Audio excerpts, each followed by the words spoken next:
जो है का 2 अंकों की संख्या के अंकों का योग 9 है। 2 अंकों की संख्या के अंकों का योग क्या है? 9 है। इस संख्या का 9 गुना, यानी 2 अंकों की संख्या का 9 गुना अंकों को पलटने से बनी संख्या के 2 गुना है, वह संख्या ज्ञात कीजिए। सबसे पहले हम लोग ध्यान देते हैं कि 2 अंकों की संख्या, तो 2 अंकों की संख्या अगर हम लोग लिखते हैं 15, तो सबसे पहले इसका ये जो अंक है ये इकाई का अंक कहलाएगा, इकाई अंक। और ये जो नंबर है ये क्या कहलाएगा? दहाई का अंक कहलाएगा, है ना। तो 2 अंकों की संख्या में एक अंक आपका इकाई का होगा, दूसरा अंक आपका क्या होगा? दहाई का अंक होगा, है ना। कोई भी नंबर लेंगे, जैसे 23 लेते हैं तो ये आपका इकाई का अंक हो जाएगा, ये दहाई का अंक हो जाएगा, है ना। तो 2 अंकों की संख्या में एक अंक इकाई का होता है और एक अंक दहाई का होता है ना। तो ध्यान दीजिए, 2 अंकों की संख्या के अंकों का योग 9 है। तो हम मान लेते हैं, माना कि इकाई का अंक x तथा दहाई का अंक y है, दहाई का अंक y है। मान लेते हैं इकाई का अंक x और दहाई का अंक क्या है? y है। तो 2 अंकों की संख्या, 2 अंकों की संख्या, 2 अंकों की संख्या, दहाई के अंक में 10 से गुना करके इकाई के अंक को जोड़ देंगे। दहाई के अंक से 10 में गुना करेंगे, दहाई का अंक क्या है? y है। तो 10 गुने y जोड़ इकाई के अंक को जोड़ दीजिए, तो ये आपका हो जाएगा 10y जोड़ x। अब फिर अंकों को पलटने से बनी संख्या, अंकों को पलटने से बनी संख्या। तो जब अंक को पलट दिया जाएगा तो जो इकाई का अंक है वो दहाई का अंक हो जाएगा और जो दहाई का अंक है वो इकाई का अंक हो जाएगा, है ना। तो फिर 10 गुने दहाई का अंक, अब इकाई के अंक को क्या कहेंगे? दहाई के अंक पलटने के बाद तो 10 गुने x, अब ये हो जाएगा इकाई का अंक y, तो ये हो जाएगा 10x जोड़ y।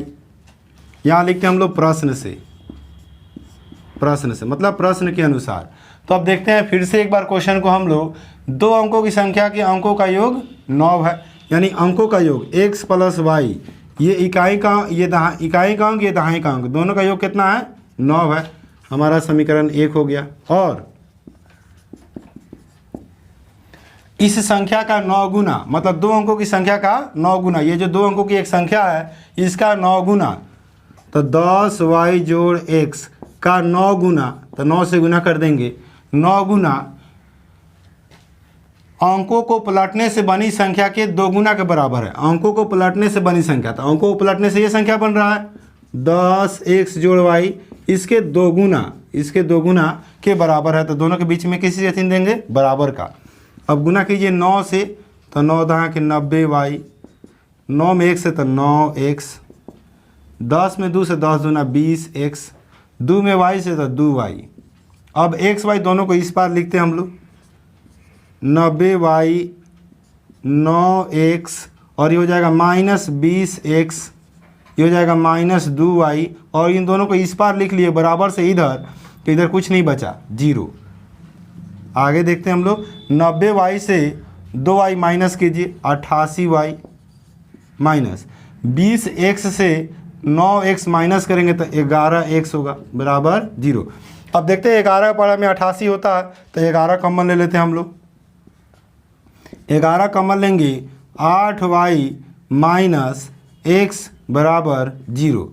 देखिए 11 8 88y और 11 कम 11x। अब 11 से इधर भाग कर दीजिए, है ना। यहाँ देख लेते हैं, 8y माइनस x बराबर 0/11, तो 8y माइनस x बराबर क्या हो जाएगा? 0। ये हमारा हो गया समीकरण 2। समीकरण 1 ये हुआ और समीकरण 2 ये हुआ। लिखते हैं 1 तथा 2 से, 1 तथा 2 से। 1 नंबर लिख लेते हैं, x प्लस y बराबर 9, तो x प्लस y बराबर 9। फिर ये देखिए -x plus 8y, -x plus 8y बराबर 0। इन दोनों को अगर हम लोग जोड़ेंगे तो ये 0 हो जाएगा। यहाँ लिखते हैं जोड़ने पर, क्या करने पर? जोड़ने पर। तो 8y और 1 9y, और 0 और 9 जोड़ेंगे तो 9 होगा। तो y बराबर 9 और ये बटा में लिखेंगे 9। 9 9 कैंसिल हो गया, क्या होगा 1, है ना। लिखते हैं समीकरण 1 से, समीकरण 1 से। तो एक ये है x प्लस वाई बराबर 9, x प्लस वाई बराबर 9, y का वैल्यू 1 रख देंगे, x जोड़ 1 बराबर 9। तो x बराबर कितना 9 माइनस 1 यानी कि क्या हो जाएगा 8, इसीलिए x का वैल्यू हमारा आया 8।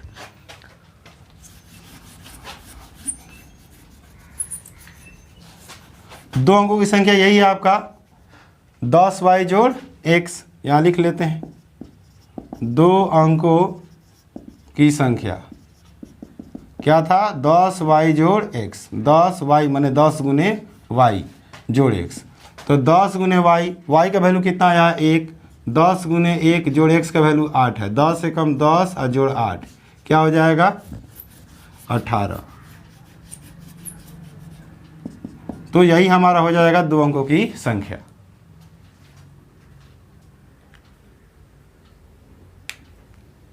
देखते हैं इस तरह का एक और क्वेश्चन जो है, इसको हम लोग समझते हैं। मीना 2000 रुपये निकालने के लिए बैंक गई।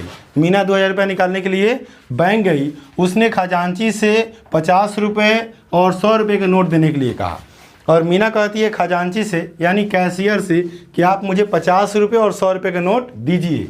मीना ने कुल 25 नोट प्राप्त किए। कितने नोट प्राप्त किए 25 नोट प्राप्त किए। ज्ञात कीजिए कि उसने 50 रुपये और 100 रुपये के कितने कितने नोट प्राप्त किए। आपको बताना है कि मीना को कितने नोट 50 रुपये के मिले और कितने नोट 100 रुपये के मिले। तो सबसे पहले हम लोग देखते हैं, मान लेते हैं कि मीना को 50 रुपये के नोटों की संख्या x और 100 रुपये के नोटों की संख्या y है। माना कि 50 रुपये के नोटों की संख्या x तथा 100 रुपये के नोटों की संख्या y है। 100 रुपये नोटों की संख्या y है। अब लिखते हैं हम लोग प्रश्न से कुल कितने नोट मिले 25। कुल कितने नोट मिले तो 25। तो x प्लस वाई 50 रुपये के नोट और 100 रुपये के नोट टोटल कितने हो गए 25। ये हमारा हो गया समीकरण 1। और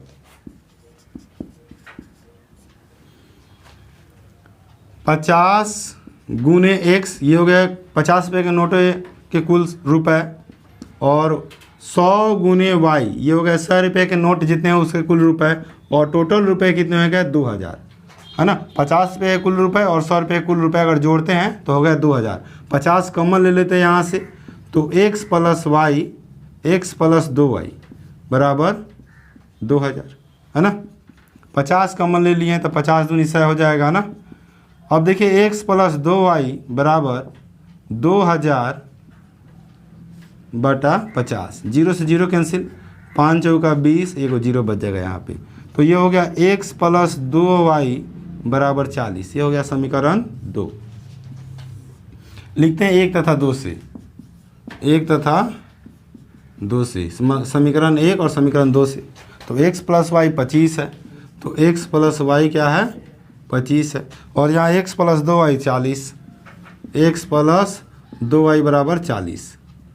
अगर घटाते हैं तो ये दोनों 0 हो जाएगा, तो यहाँ लिख लीजिए आप घटाने पर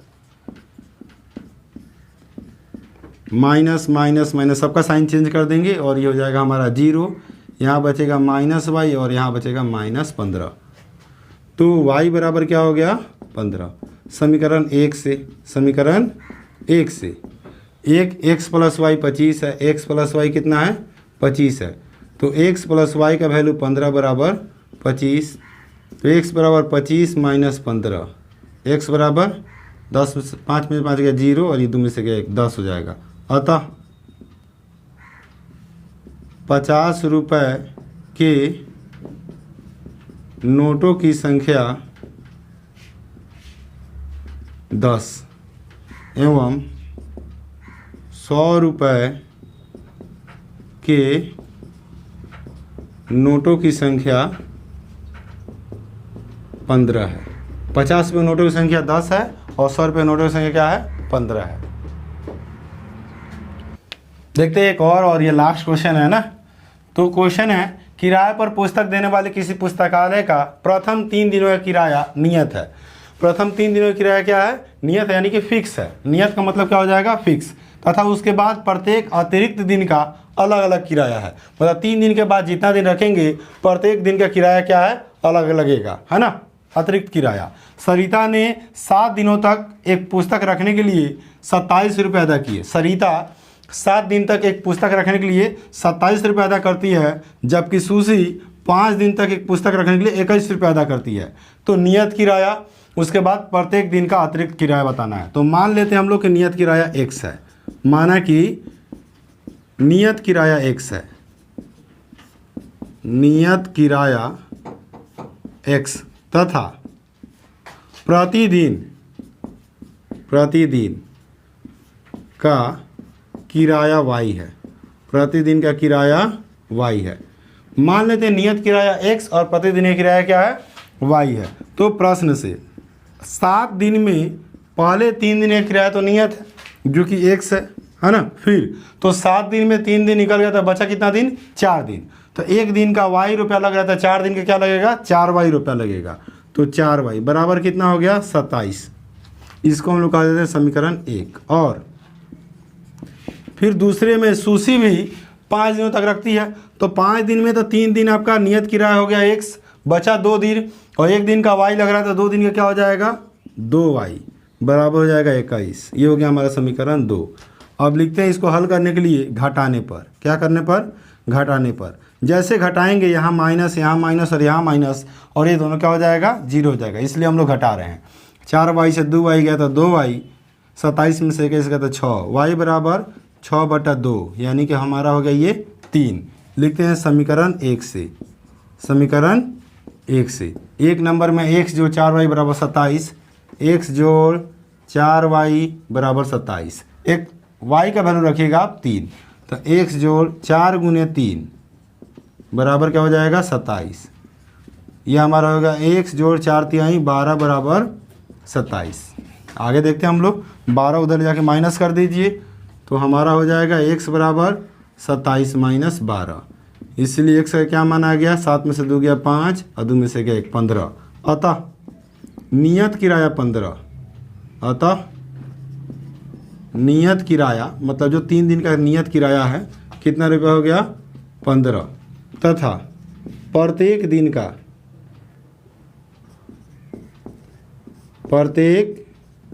का किराया कितना है? 3 है। प्रत्येक दिन का किराया कितना है? 3 है। तो ये होगा हमारा आंसर।